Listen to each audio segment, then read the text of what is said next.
पुण्यामध्ये 4 वर्षाची चिमुकलीवर लैंगिक अत्याचार करून तिला ठेचून मारण्यात आलेला आहे. ते खूप लाज्यास्पद गोष्ट आहे.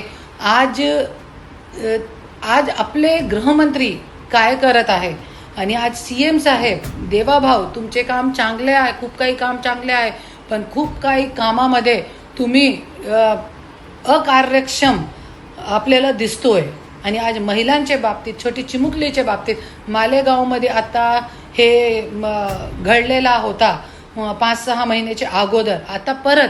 आणि असं दर महिन्यामध्ये 1-2 केस होत आहे, तरी पण तुम्ही काय ॲक्शन घेत नाही. तुम्ही सीएम आहोत, तुम्ही गृहमंत्री आहे, तुम्ही काय पण निर्णय घेऊ शकता. तुम्ही एक विधान पारित करा ना. आणि तुमचे आमदार खासदार महाराष्ट्रापासून दिल्लीपर्यंत तुमची सत्ता आहे. एक व्यक्तीच्या, असे नराधमच्या एक व्यक्तीच्या लिंग कापा चोरायमध्ये सगळे जनताचे समोर. पुढे अशी घटना घडणार नाही मुलींच्या बाबतीत. पण तुम्ही कोणाची वाट बघता? असे नराधम लोक असं घाणेरडा अत्याचार करून तुम्ही लोक त्यांना जेलमध्ये टाकताय आणि वर्षानुवर्षपासून ते लोक जनताच्या पैशाची रोटी तोडताय, तुकडे तोडून जनताचे पैसे बर्बाद करताय.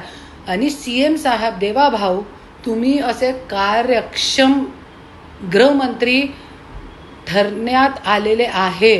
हे सगळी गोष्टीचे बाबतीत तुम्ही कितीही जरी सांगा मी चाणक्य आहे, मी हे आहे, मी ते आहे, पण काहीच उपयोग नाही आहे असं चाणक्य नीतीचा.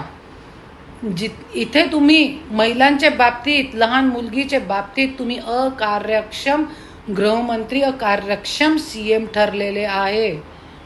त्याच्यासाठी अजून वेळ आहे. तुम्ही खरंच जरी मुलींच्या बाबतीत, महिलांच्या बाबतीत काहीतरी तुम्हाला न्याय द्यायचा आहे, तो अजून एक विधान पारित करा.